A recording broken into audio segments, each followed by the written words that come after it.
Hello, everybody, and welcome to our 10th episode of the book, a weekly show in which we just get together and read the Bible. Nothing special, nothing fancy. I don't know much about it. And yeah, I mean, we read like about 2 chapters a day, and we just talk about it. I say whatever comes up in my head about it, and whoever is around here live, you can join us if you want next time on Twitch and on YouTube actually as well. And yeah, we just discuss it. And if you're watching this on YouTube, you can let us know in the comments what you think and discuss over there. I always reply to the comments as much as I can. I mean, right now I always because there's not that many comments yet. So yeah, if you like the video, like it. If you want to see more videos, subscribe and get notifications on to know when I upload next, and share the video with other people if you think they would enjoy it. And yeah, thank you guys. Let me know. I forgot to pull out the YouTube chat just in case. And we're ready to go. All right. So we are doing chapters 20 and 21 of Genesis. So far we've seen, we saw a couple of things actually in the previous chapter, in the previous episode of this. And we saw chapters 18 and 19. We've seen a couple of things, but the latest thing that we saw was just Sodom and Gomorrah, right? They were going to get destroyed because they were very simple. They were at a point of like no return almost. I mean, we pretty much see that it's point of no return because God talks to Abraham, right? And Abraham's like, oh, like he's trying to intercede for the city, right? Intercede for Sodom. And he's like, if there's 50 people in there that are, that are not sinful, that are of you and that do the will of God, would you still burn it? And guy's like, no, I won't. And then they kind of continue to go down that road. Like Iran continues to insist and lower the number and lower the number, and they get up to 10, but just to express the idea of God continuing to be merciful and giving chances, because he continues to be like, okay, well, if it's 50 or 40 or 30 or 20 or 10, I will save the city for the sake of those 10. But he cannot find those 10 because he eventually destroys the city. So yeah, it this goes to show really that that God gives until the last chance, and then when it's at that point, it's like just there's really no point in continuing to allow this to go down that way of wickedness and pain and suffering, and nothing good comes out of it or can come out of it. But we also see it a lot, right? Lot, who is Abraham's nephew, who came out of Chaldea with him. They journeyed together and they got all the way to Canaan, right? To the promised land. And he decided to settle around Sodom. And, he's been kind of paying the tab for that one. And now the angels of the Lord that go to Sodom warn him, like to get out of there because they're about to get destroyed. And, he has his his hesitations and stuff and getting his family on board type of stuff. He actually loses his wife in the process because on leaving Sodom, she turns around and becomes a pillar of salt because she, turns around to back to that sinful city. And yeah, and then even then after that, like he escapes with his daughters, right? Two of her daughters, or I don't know if those are all the daughters or just the ones that were left. But they think that they are the last ones alive.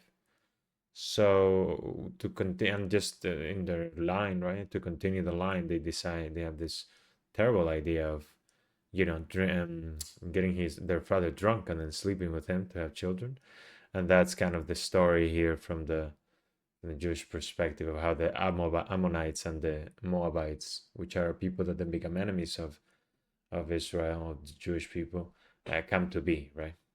But it's just once again the story of people moving away from God and the consequence of that.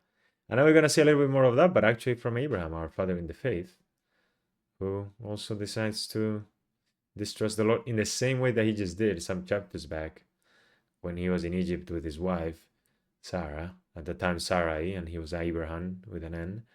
And they pretended that they were siblings, and I brought a lot of trouble to the Pharaoh at the time. And we're going to see something similar happens now. But let's not get ahead of ourselves. Let's start reading here for Genesis 20 and 21. We usually, the way we do it is we read the chapters in one sitting type of thing, and then we reread them slower and analyze them and stuff. So from there, Abraham, well, Genesis 20, Abraham at Gerar. From there, Abraham, from there, I assume from, because in the previous chapter, yeah, suppose just from where they were, right? From there, Abraham journeyed on to the region of Negev, where he settled between Kadesh and Shur. While he resided in Gerar as an alien, Abraham said of his wife Sarah, "She is my sister." So Abimelech, king of Gerar, sent and took Sarah. But God came to Abimelech in a dream one night and said to him, "You are about to die because of the woman you have taken, for she has a husband." Abimelech, who had not approached her, said, "O Lord, would you kill an innocent man? Was he not the one who told me? She is my sister?" She herself also stated, "He is my brother. I acted with pure heart and with clean hands." God answered him in the dream, "Yes, I know you did it with a pure heart. In fact, it was I who kept you from sinning against me. That is why I did not let you touch her. So now return the man's wife so that he may intercede for you, since he is a prophet, that you may live. If you do not return her, you can be sure that you and all who are yours will die." So early the next morning, Abimelech called all his servants and informed them of everything that had happened, and the men were filled with fear. Then Abimelech summoned Abraham and said to him, "What have you done to us? What wrong did I do to you that you would have brought such great guilt on me and my kingdom? You have treated me in an intolerable way. What did you have in mind," Abimelech asked him, "that you would do such a thing?" Abraham answered, "I thought there would be no fear of God in this place, and so they would kill me on account of my wife. Besides, she really is my sister, but only my father's daughter, not my mother's, and so she became my wife. When God sent me wandering from my father's house, I asked her, 'Would you do me this favor? In whatever place we come to, say, he is my brother.' Then Abimelech took flocks and herds and male and female slaves and gave them to Abraham, and he restored his wife Sarah to him. Then Abimelech said, 'Here my land is at your disposal. Settle whatever you please.' To Sarah he said, 'I hereby give your brother 1,000 shekels of silver. This will preserve your honor before all who are with you and will exonerate you before everyone.' Abraham then interceded with God, and God restored health to Abimelech, to his wife and his maidservants, so that they bore children, for the Lord had closed every womb in Abimelech's household on account of Abraham's wife Sarah.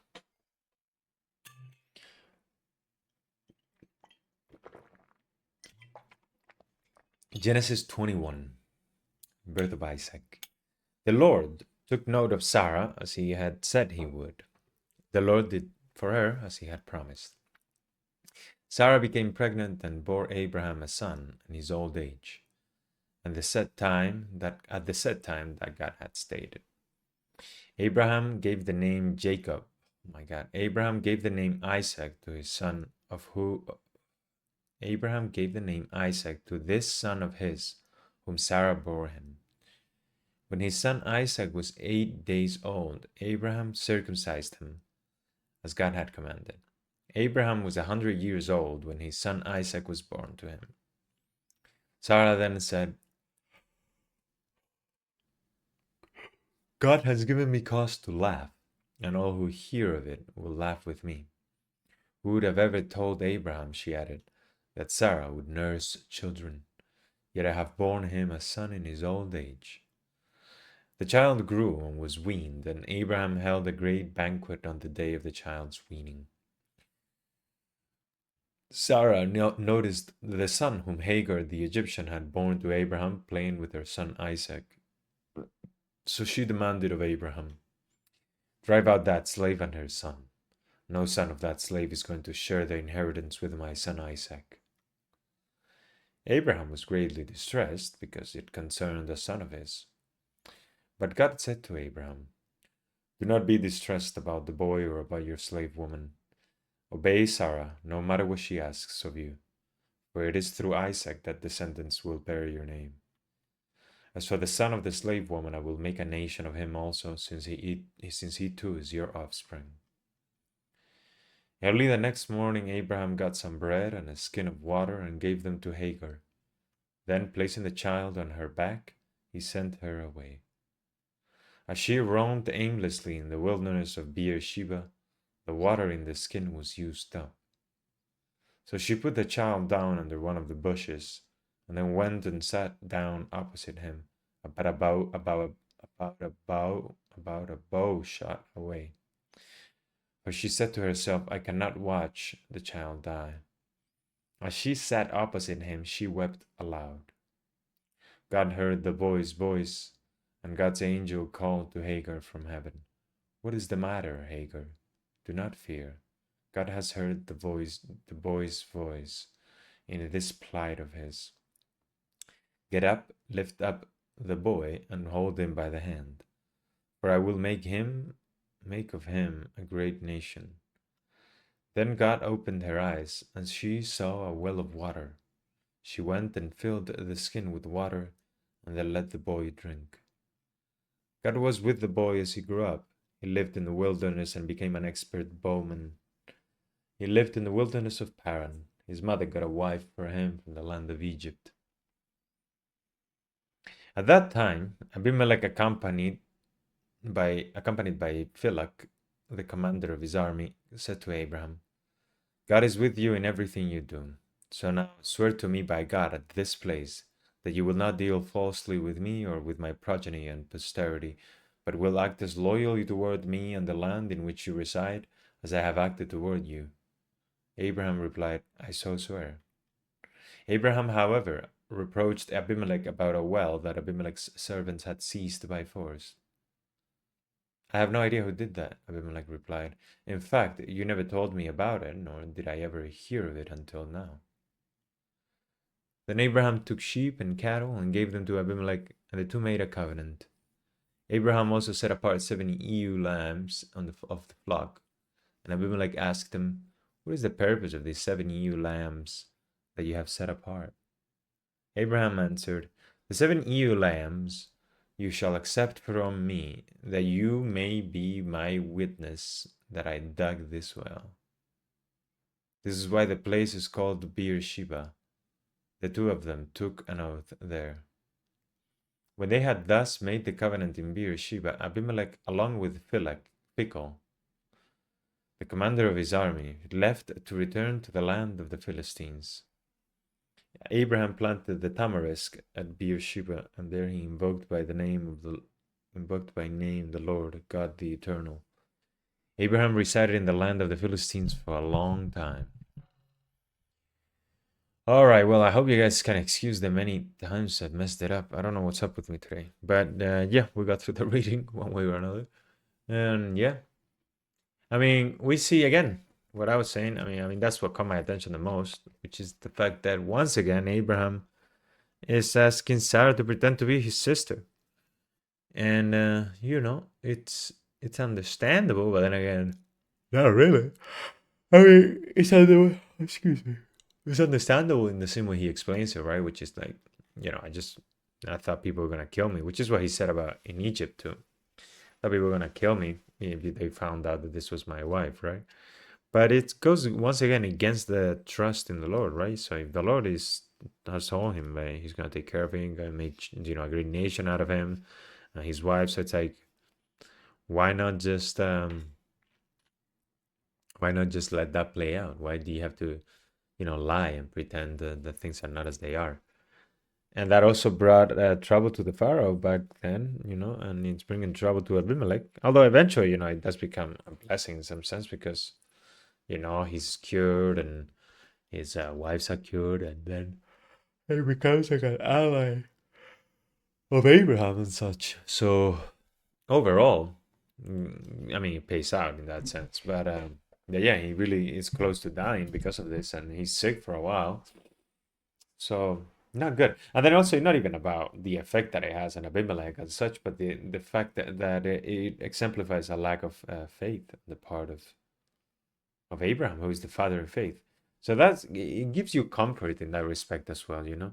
Well, comfort, not comfort is maybe not the word, but consolation in knowing that, you know, like, because very often in our lives even when we have encountered the faith, right, and we ascribe to it, and or we try, you know, we fail so constantly and so often, right, that it feels like, you know, like, am I even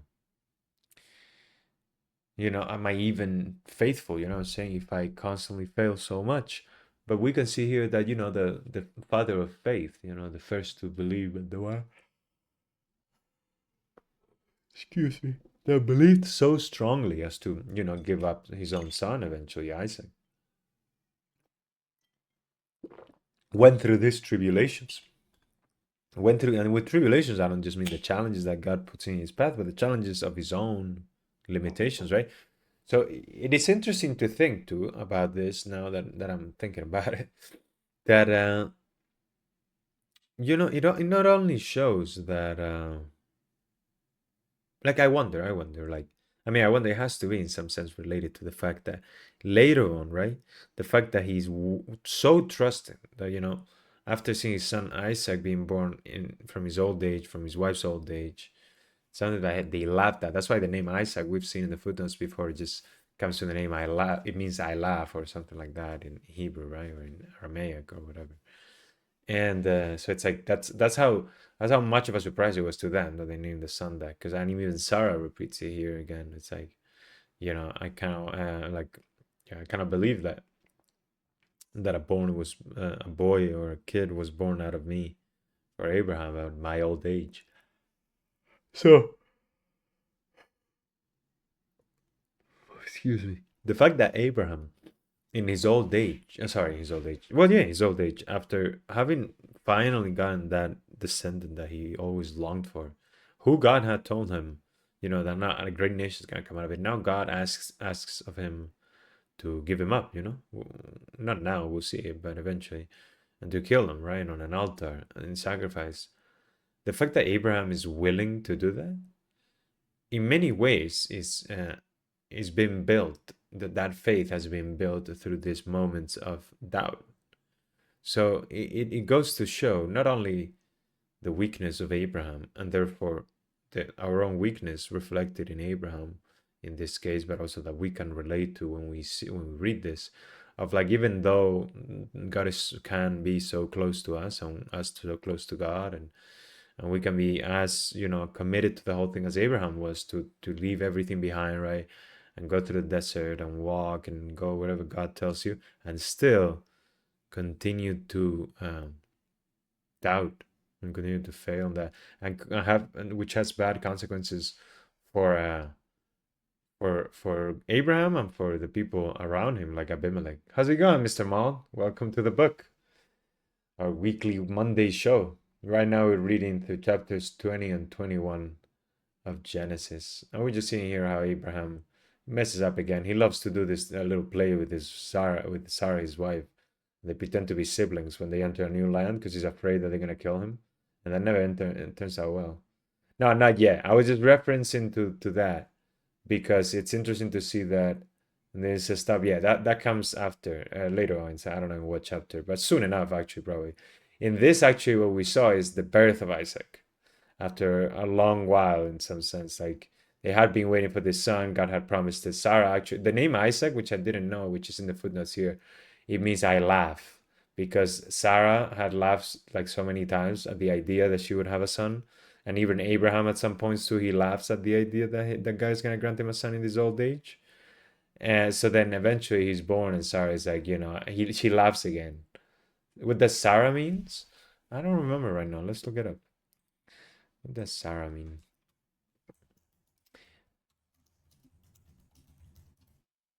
Princess. Sarah means princess. And Abraham means father of many. And they had different names. Like they had Abraham with an N, which I think was like just father of something. And then Sarai, which her name, but I think it also meant princess. But yeah, they have the name changed kind of stuff because she gives birth to kings type of stuff.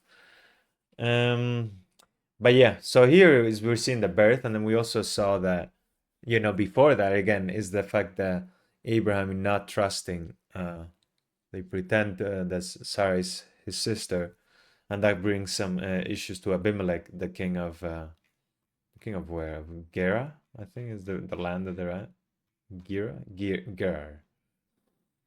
So yeah, so again, what I was kind of commenting on is that in some ways, I wonder if those moments of failure, those moments in which Abraham doubted, in which Abraham was afraid and didn't trust the Lord, and still the Lord saved him, or the moments in which they laughed at the idea that they will have the son, and then they do have the son, that builds up Abraham's faith and trust in the Lord, so that when the Lord asks him something so, so painful, so risky, or so dangerous, or I mean, not even dangerous, but just crazy, I guess you could even call it, of, I want you to kill this son that I gave you, this son that was supposed to carry your descendants and to offer him up in an altar, that he's willing to do that.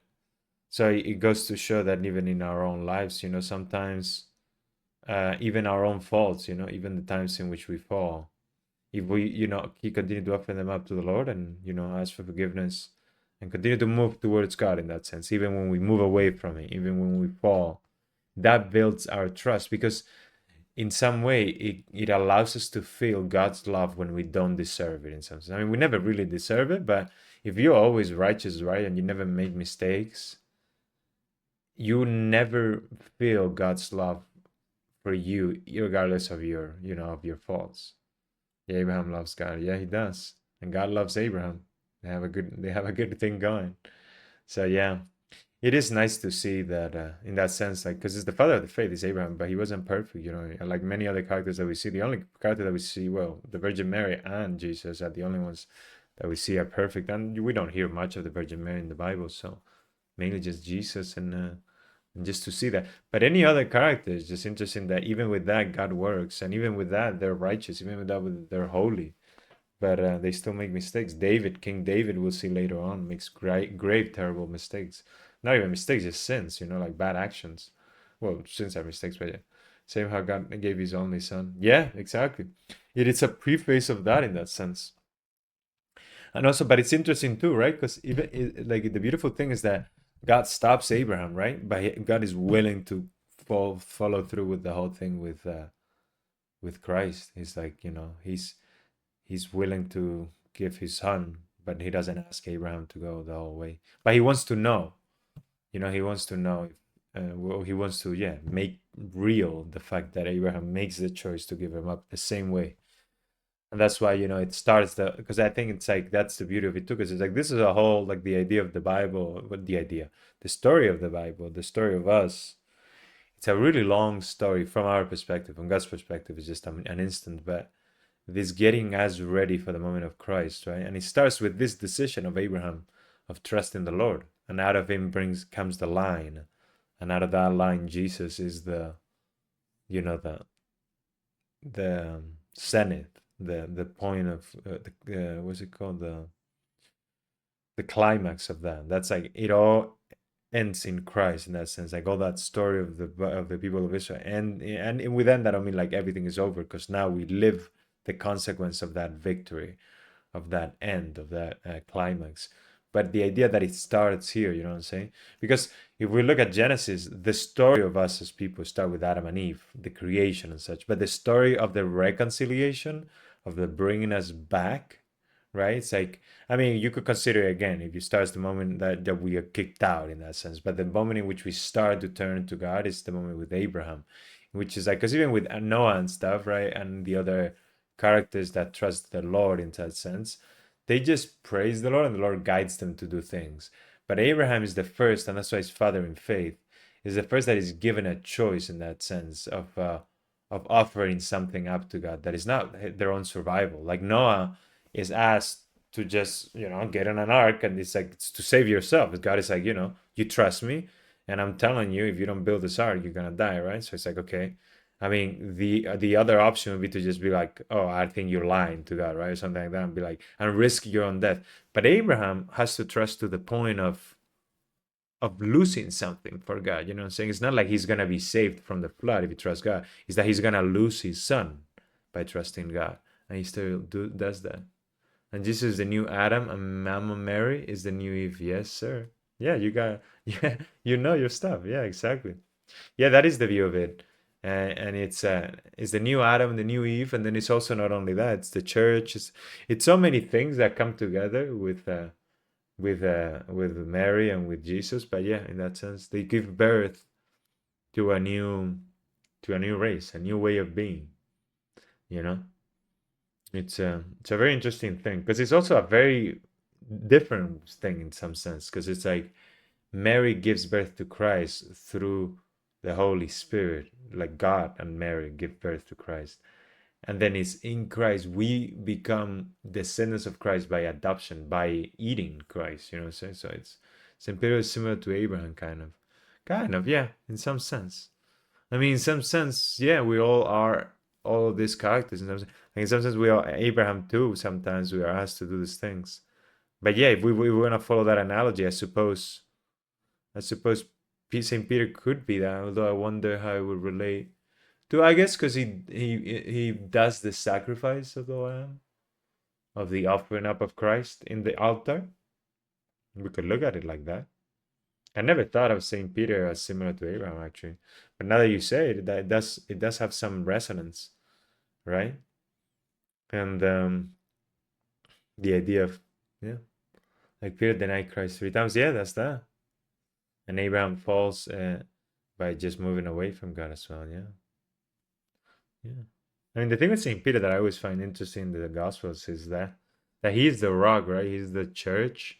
He's like who becomes the first pope and such, and he's the one that is shown to fall to fail the most in all the Gospels. I mean, apart from Judas, obviously, but even with Judas is like that big one time. You know what I'm saying? But with Saint Peter, we just see him mess up many times.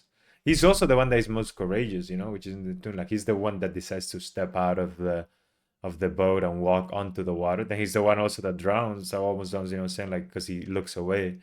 Uh, he's the one that speaks up when Christ asks, who am I to you? And he's like, you're the Messiah, right? And he gets it right. But he's also the guy that is like, Christ, no, like you cannot die for us, right? And then he's like, get away from me, Satan. So it's like, I feel like that's the characteristic of Peter that gets him in a lot of trouble, makes him do the worst mistakes, but also like be the one that does the most, which represents the church too in some sense. Like the ecclesiastical church is that it's the people that commit their lives to Christ, like the priests, the nuns, the monks, and even well, all us, but like in that scale, and they're the ones that by being so committed and doing so much, they also can make really grave mistakes that people hold against them, right? And you could say like, how can you be of Christ if you do such terrible things? But it's because they take that extra risk, that extra step. I gotta go eat lunch. Sorry, I come back later. Yeah, no worries, brother. Thank you for stopping by. It's nice to have you here. But yes, as we were saying that, and that was an interesting intercession to just bring up the idea of Peter as this character that kind of plays a part similar to Abraham in that sense of failing and continuing to try and trust, but continuing to fear as well and to betray. And that's what we see in Abraham here too as well, which is a person that is so committed, so courageous in his faith in the Lord, that leaves everything behind, walks through all these lands, continues to just move around in the search of this promised land. And then, even though he finds it hard to believe, he trusts the Lord that he will have a son and that he will have descendants, and that's what happens. And that's pretty much most of the stuff that we see here with this. It's the idea of him again causing these issues. It's even to the figure of Abimelech and all these, I guess, secondary characters, or in the sense like adjacent characters that just are affected by Abraham and his covenant with God. And because even at one point Abimelech, right, goes to Abraham, he's like, the Lord is clearly with you, so let's make a covenant, let's make an understanding of each other, so that I can be, we can benefit each other. I can benefit from the blessing of the Lord, and you're in my land, and we can be at peace in that sense. So that's the beauty of it too. How God makes peace by the trust of people having Him. And let's see, because it's always interesting to check out the footnotes on this edition. Abraham at Gerar. It was just gonna explain us where Gerar is. Abraham again passes off his wife Sarah as his sister to escape trouble in a foreign land. Yeah, exactly. Story appears to be from a different source, according to some E. To some E. Okay, I don't know what that is. And deals with the ethical questions of the incident. Is yet another retelling of the story. 26 we'll see later, but with Isaac and Rebecca's character instead of Abraham and Sarah. Oh, so Isaac, his own son, is gonna do the same thing. Like father, like son. They're gonna pretend like they're siblings. I guess it's a good trick, and I mean, they seem to continue to use it. So if I'm ever in some ancient world in which I gotta, nah, but I'll try to avoid it because it seems like it never really works out well. But they love to repeat this mistake. Okay, then we have here 21 Kadesh. Oh yeah, we're the cell between Kadesh and Shur. Let's check it out. Oh, did I just go for it? Kadesh and Shur. Kadesh Barnea was a major oasis in the southernmost border of Canaan, and Shur was probably the way to Shur, the road to Egypt. Oh, Shur is Egypt. God. Gerar was a royal city in that area and has not been identified with certainty. Okay. Abimelech is exonerated of blame. Right, this is what we saw earlier with the fact that, which, I mean, he brings a really good point. I mean, he's right about this. It's like, how can you punish me? If I was told, I mean, same thing with the Pharaoh. It's like, although the Pharaoh, that I think, I mean, again, same with Abimelech, it's like they do kind of pay the price of the pain or the admonishment. But yeah, he's like, and that's again, it shows the consequence of doing wrongs. It brings pain to other people that don't deserve it. So the consequence of Abraham mistrusting the Lord is not as much in this case or in the case of the Pharaoh that he has to pay much for that issue. You know what I'm saying? I mean, apart from, I mean, the main thing that he pays for is that he's away from his wife, and his wife is married to somebody else. So that's already pretty painful stuff. So that's what he brings upon himself by not trusting the Lord. But then it's also the fact that, he brings a lot of pain to the Pharaoh and his people, and then here to Abimelech, right? Which again, thank God, like the Lord, kept him from sinning, so that saves him from worse tribulation. But yeah, let's see here.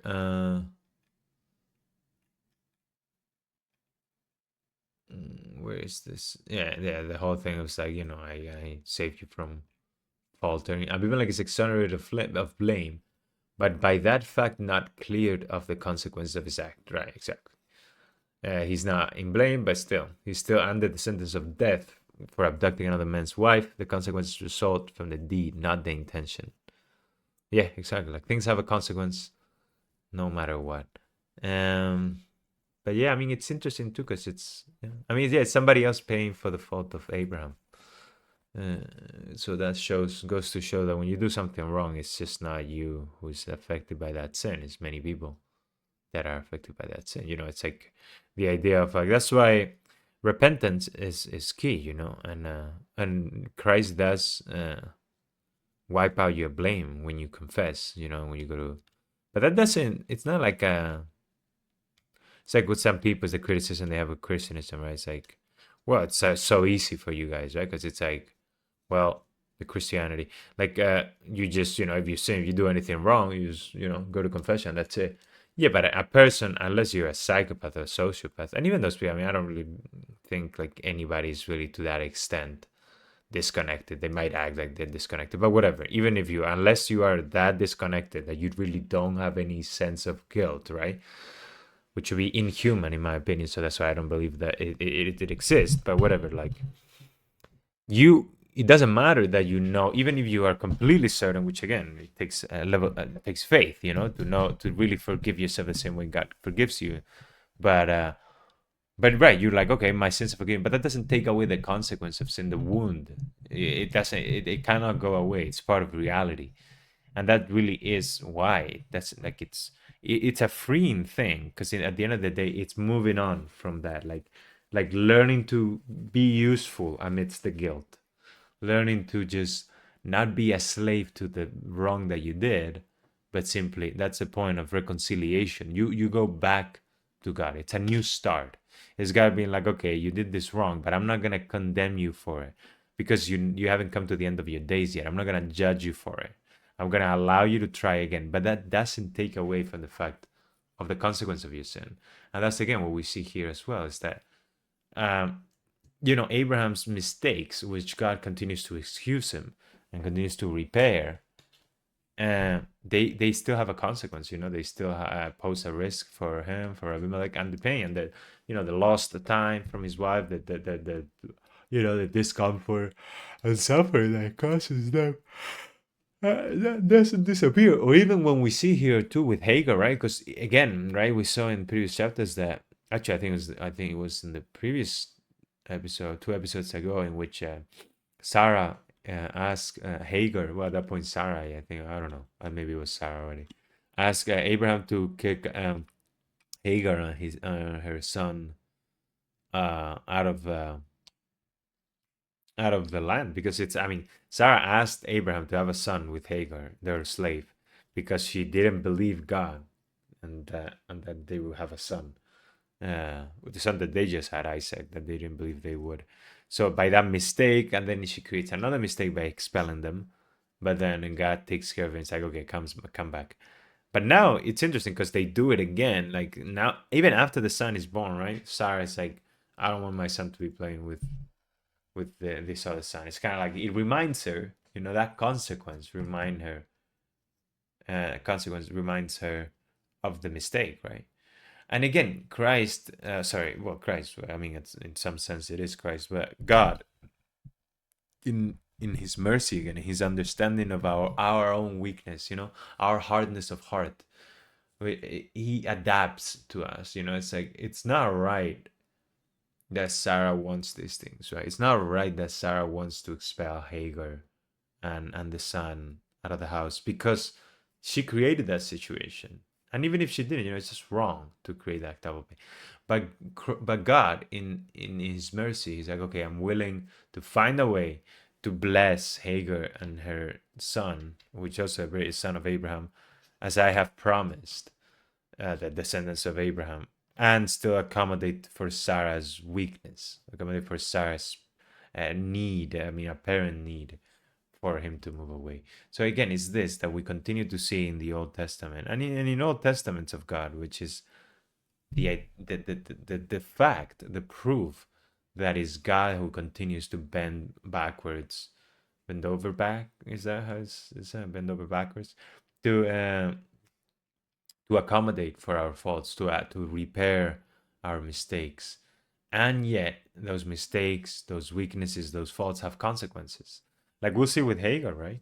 Hagar and her son are saved from dying in the paradise, and then eventually, they become successful in the land of Egypt, and the Ishmaelites, the son of Hagar, Ishmael, becomes the father of the Ishmaelites, which is the great nation of the Arabs, right?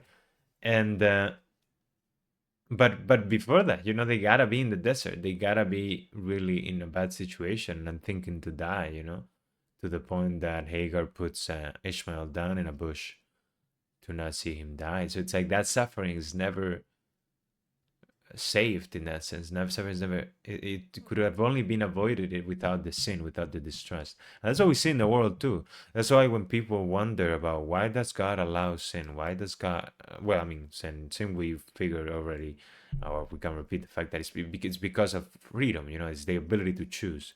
But not only that, but the suffering, right? It's like if God forgives us and God wants us to move away from sin, why does He allow the suffering? Well, the suffering is a consequence of the sin, and there's no way out of it. Like in the sense, like just because you turn to God and because you're good, like in the same way you could say in the story of Job and stuff, even if you were perfect in that sense, even if you never sinned, you will still suffer because of other people's sins, like what we see with Abimelech. So and that suffering cannot go away. The suffering doesn't go away from Hagar. The suffering doesn't go away from Abimelech. These are people that are innocent in that respect, at least within this context, in these moments, but they still have to suffer. And they are rewarded by God. And, same thing with Abimelech. He's rewarded with, he's able to, him and his wives are able to bear children, and he's cured of his disease. And then they have this good covenant with Abraham, who's blessed by the Lord. And then Hagar and her son Ishmael, they bring a big nation, but they go through the suffering that is consequence of the sin. So it's the same with us. The promise, the truth, the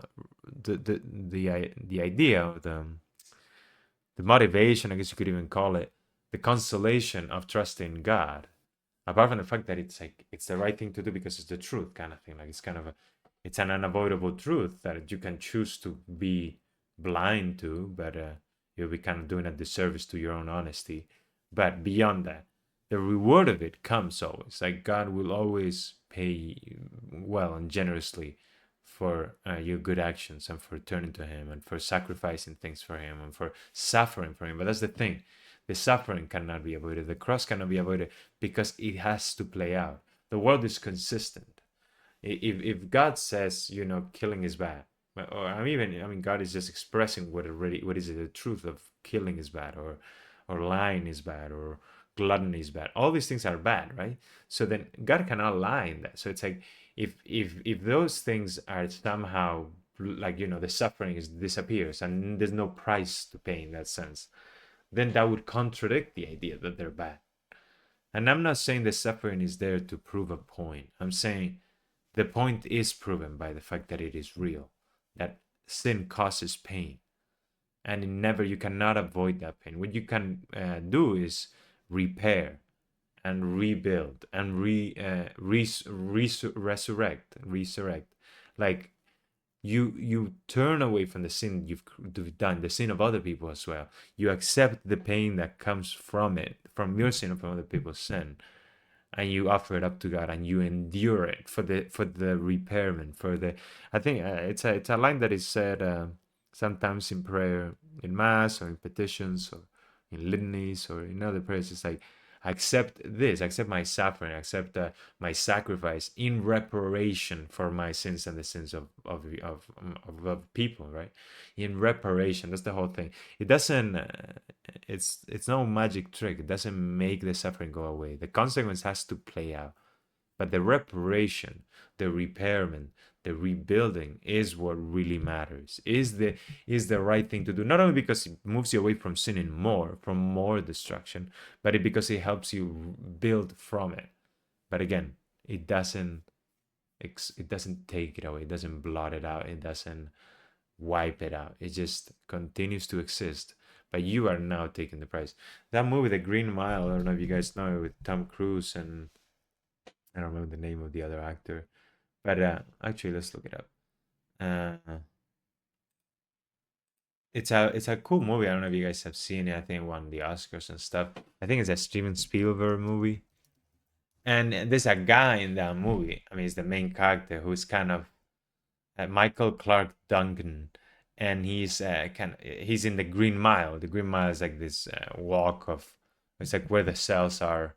It's a green hallway that leads. It's about a mile long, and it leads prisoners to die.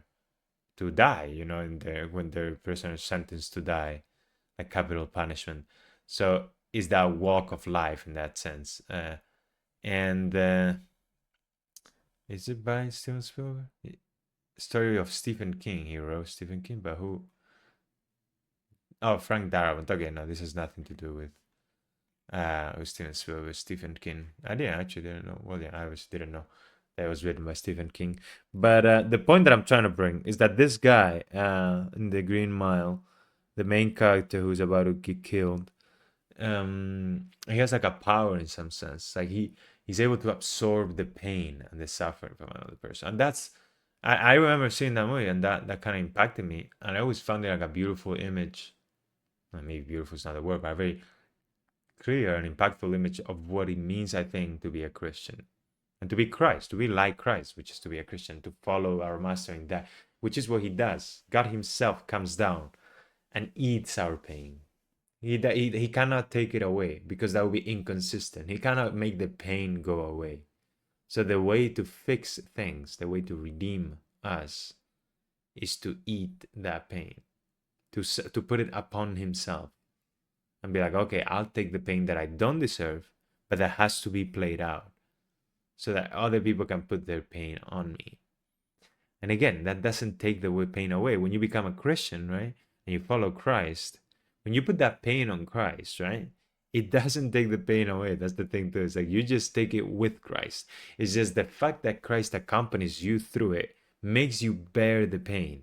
And not, in some sense, it makes it not painful if you do it with true faith.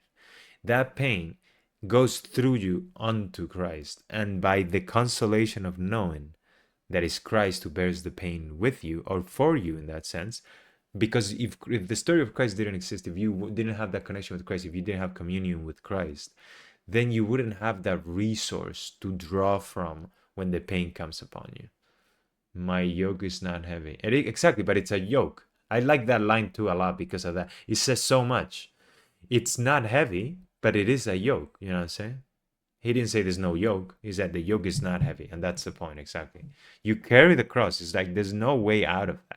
Not only because there's no way out, because it's that's what we're called to do. That's the point of being a Christian, that you carry the cross. A cross that, again, the same way as with Christ, in many great parts you don't deserve. I mean, you could even say in all parts, right? Because you could like look at it in a deterministic point of view, even to that extent, and be like, well, I was born in sin. I was born surrounded by sin. And it's like, what can you expect of me but to sin, right? Well, obviously you can expect more because that's the point, that you can be perfect like your Father in heaven is perfect. But you do sin, right? As a consequence of that. So you carry this cross that is your sin, other people's sins, other people's aggressions towards you. But yeah, but like Mr. Mount here is saying, welcome back. It's not heavy because you carry with Christ, so then you don't feel the pain.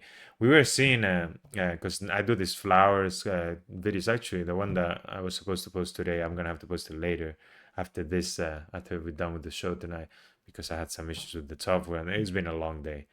But we look at different saints for each day, and we are ascribing to a flower to promote the Rosarium that we've been working on. And we were seeing some days back Saints Perpetua and Felicity, who are very early saints of the church. They're two women who I didn't know, actually. I hadn't heard of the names. They're like very early saints, so they're in part of the liturgy and stuff. But they're actually, Perpetua was a noble woman, and Felicity was her slave or a servant or something like that. I think slave, which I mean comes to be the same as servant. And they both were Christians, right? So united in Christ. I mean, she gave her freedom and all that. Like they were just at that point united in Christ, but they were both persecuted for being Christians because it was the early church, right? So persecuted by the Romans and sent to die in the circus, to be eaten by lions and beasts and stuff, right? And there they are with a bunch of other Christians, right? And there's a point in the telling of in Carthage, by the way, and there's a point in the story of how they die, right? That you know, the Perpetua at one point asks, you know, when are they going to release the beast? And she didn't realize that the beast had already, like this bull or this like bunch of cows or whatever it is that they threw at her. They had already run her over. Like she had already broken a bunch of bones and stuff and was on the ground bleeding. And she didn't even notice because she was so in ecstasy of thinking, I'm gonna die for Christ. And that's, again, that's the resource in it. Is that the moment you build that connection of like, okay, I am gonna suffer this cross, but Christ is with me, who did it before me. It takes away the pain in some sense miraculous way, but it makes sense in a mechanic way, even because you're so centered in the faith of it that it takes away the pain. And the other saints that narrate too how this guy gets his throat just kind of ripped apart by a leopard, and he doesn't feel the pain either. And it's just that it's like, and again, these are very graphic examples because they're very early Christians, so they have a very strong faith, and they have a very, you know, the very strong tribulations, you know. But we still continue to see martyrs, obviously, around our times. We saw with Saint Paul Mickey and companions in Japan who are crucified. I don't know if they're crucified or stuck and stuff. Good evening, Mr. Juanito. How you doing? We're here towards the end of the episode. We were reading some of the footnotes and stuff, and we were just talking about you know how Christ accompanies in our crosses, but how like basically the topic came about of the idea that pain, that the consequence of sin, which is pain and suffering, never goes away. That cannot go away, because if it disappeared, it would contradict the very essence of sin, right? Because it would just make sin not sin, because it wouldn't be wrong, because there would be no bad consequence to it. So we were seeing that came about because we were seeing the story of how, again, Abraham pretends that him and his wife Sarah are siblings too, because he's afraid that he's going to get killed. And that lack of faith in God creates pain for Abimelech, the king of Gerar, I think is the place, Gerar, someplace, and Gerar, because he marries Sarah, and thank God he doesn't actually touch her, but that still causes him pain, you know, and he's still under the sentence of death, right? That he would go through if he didn't give Sarah back. So it's the idea that there were siblings, though that wasn't exactly like, yeah, he does say that too, but it's like, come on, it's like one of those like legalisms. Is that he's clearly pretending, because they were like they're basically cousins or whatever they're called, stepsisters or whatever, step siblings or whatever. So yeah, it's like he knows. I mean, the way he says it too is like, okay, brother, like sure. That's what he says too. Yeah, that's funny that you remember that. Though. Let's keep reading this stuff. Prophet. Oh yeah, yeah. God tells Abimelech, yeah, Abraham is a prophet. Only here Abraham is explicit. Only here is Abraham explicitly called prophet. Hebrew Nabi. Nabi. That reminds me of like Star Wars. The Nabi. Okay. Fear of God. Where are we here? Abimelech asked him, "Would that you would do such a thing?" Abraham answered, "I thought there would be no fear of God right in this place, and so they will kill me on account of my wife. Besides, she really is my sister." Let's see. There's a footnote for that too. Fear of God is a traditional, though unsatisfactory rendering of Hebrew year at Yahweh, literally revering Yahweh. The phrase refers. Yeah, this is the thing that many people don't understand. They like people that oppose Christianity, or that, you know, maybe sometimes it's not even in bad intention or whatever, in opposition, but really they just misinterpret the fear of God. They think fear of God is like being afraid of God, being like thinking that God's gonna come and then destroy you. But fear of God is like, yeah, I've always understood, but maybe not always, but I've come to understand it as revering, as like it's fear of disappointing God, fear of fear of disappointing God, fear of hurting God, fear of failing God. Like, and it's not. I mean, again, fear. Yeah, I mean, it is fear in that sense. That's why it's a good use of words. Like that's I get why they call it fear of God, but I also get why people misinterpret it as being afraid of God. But it's, yeah, it's revering. The traditional though unsatisfactory rendering of revering. The phrase refers neither to the emotion of fear, nor to the religious reverence of a general kind. Rather, it refers to adherence to a single deity in a polytheistic culture, honoring that deity with prayers, rituals, and obedience. The phrase occurs again in 26:24, blah, blah, blah. It is a very common in the wisdom literature of the Bible, yes. And yet so often misinterpreted. My sister, marrying one's half-sister was prohibited later in Israel's history. Yeah, a lot of things that were done back then, like having slaves or having 30 wives. Yeah, there were different times. The people had to be educated. That's the other thing too with the story of the Bible. That's why I find it absurd when like Christians and non-Christians quote things from the Old Testament as things that we should follow today. Like, oh well, in the Old Testament it says we should do this. And it's like the Old Testament was the story of a different people. I mean, our people, but like in a different, very different context. So they had to be taught different things. So there are things that still apply to us, things that are still useful to us. But we kind of look at it and be like, well, if God told them, you know, do these things or don't do these things, all of them apply to us. And it's like, that cannot be, because back then people had slaves, which are not what you should be doing. But they weren't ready for that yet, to get to that point of understanding of a slave as an equal in that sense, or the idea exactly that you cannot marry your half sister, or that you cannot have slaves. And no, what is the other thing that I was talking about? But more than one wife, right, and things like that. Or even if we go back, right, which again we get into murky territory of the very origin of it all. But again, because I also don't understand what part of it is it's a story. I mean, it is all a story, but what part of it is literal or not? But but even if we take it literally, right, in the sense of like you have Adam and Eve, right? It's like at some point there was some what we consider incest, right? So I wonder if it's kind of in that same sense too, of it's like back then and in the point of necessity in that sense, or in the point of that moment in history in which we're not developed enough as humans. It's not against God's will in the same sense with the half sister and stuff. So yeah, it's just, I think that's why it's like it's story that we must look back to learn from, but it's not a translation of how our culture must be built today. Just because Abraham was a man of God doesn't mean that we must all act like Abraham and have a bunch of wives and slaves and marry our half sisters, right? But there's a lot to learn still from all of this. Back to 21, the birth of Isaac. Yes. The long awaited birth of Isaac parallels the birth of Ishmael in chapter 16, precipitating a rivalry and expulsion, as in the chapter. Yeah, I mean, that whole thing with Sarah, she really is very unfair to Hagar. Though this chapter is unified, the focus was exclusively on Sarah and Isaac, and the focus is exclusively on Hagar and Ishmael. The promise of a son to the barren Sarah and elderly Abraham has been central to the previous chapters, and now the promise comes true with the birth of Isaac. The other great promise, that of land, will be resolved, at least in an anticipatory way, in Abraham's purchase of the cave at Machpelah in chapter 23. Okay, we're not there yet. The parallel births of the two boys has influenced the look and birth narratives of John the Baptist and Jesus. Oh, I see. Oh, right, because John will be in the desert kind of thing, in the wilderness, right? The same way Ishmael, and Jesus would be, but not in the wilderness. I suppose, and John come first, announcing the coming of. Okay, interesting. I didn't think of it from that perspective, but yeah, that makes sense. Okay. Oh yeah, the laugh thing we talked about, which is the name of Isaac coming from there. Oh, all right, bro. 11 p.m. for bed. Just popped in to say, hey, manly.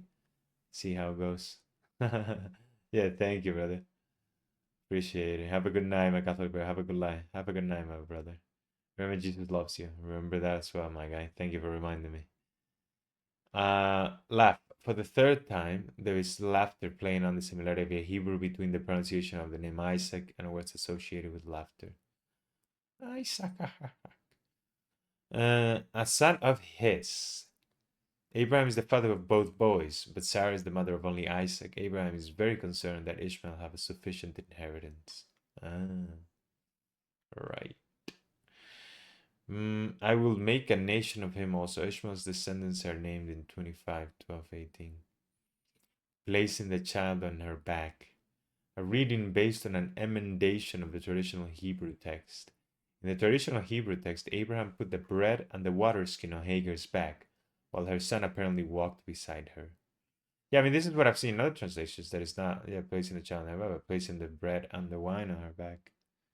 And then, yeah, and then the son walking beside. In this way, the traditional Hebrew text harmonizes the date of the priestly source, in which Ishmael would have been at least 14 years old when Isaac was born. But in the present Elohist story, Ishmael is obviously a little boy, not much older than Isaac. Okay. Elohist. Of the two related promises of progeny, where were we here? The covenant of Beer-sheba. Okay, at that time, Abimelech accompanied by Fickle. Of the two related promises of progeny and land, that of progeny has been fulfilled in the previous chapter, right, with Isaac. Now the claim on the land begins to be solidified by Abimelech's recognition of Abraham's claim on the well of Beer-sheba. It will be furthered by Abraham's purchase of the cave at Machpelah, chapter 23. So we'll see that next chapter, yeah, next episode. Two levels of editing, well, two chapters in the next episode anyway. Two levels of editing are visible in the story: the general covenant with Abimelech, Abraham's claim on the well. Both versions play on the root of Hebrew word Sheba, which means seven, and swear, and the place name Beer-sheba. Wait, I don't get the point of the seven. What does it matter with the seven here? Both versions play on the root. Or I guess we'll see the other versions in the other chapters of getting that. Because we'll see Beer-sheba maybe referred to as something referred to seven.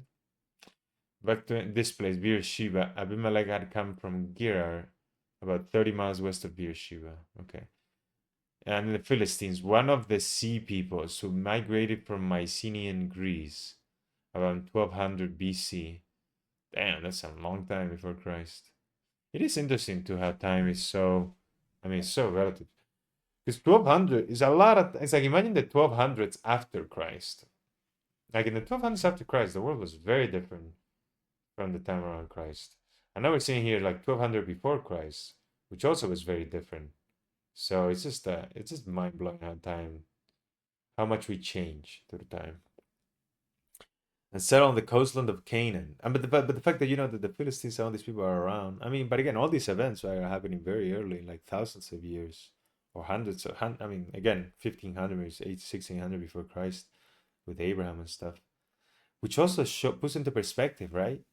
Of like, I mean, I'll look it up now actually. Like, what time is Abraham?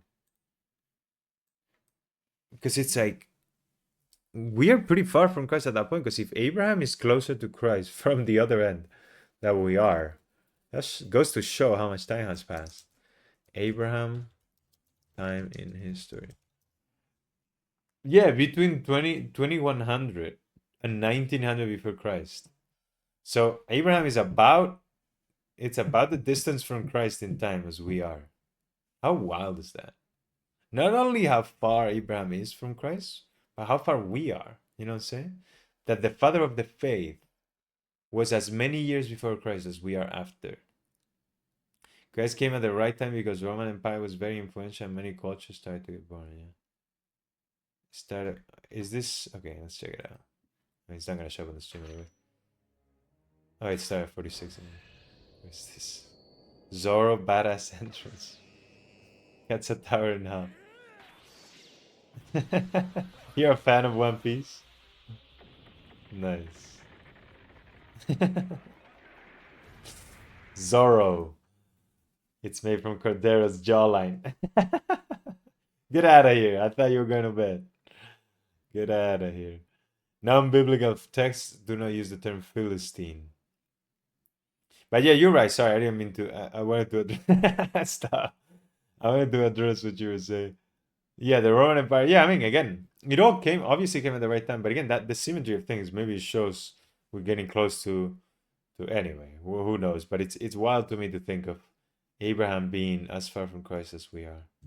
But anyway, non-biblical texts do not use the term Philistine before circa 1200 BC. Oh, like at that time, they didn't use it before circa BC. Okay.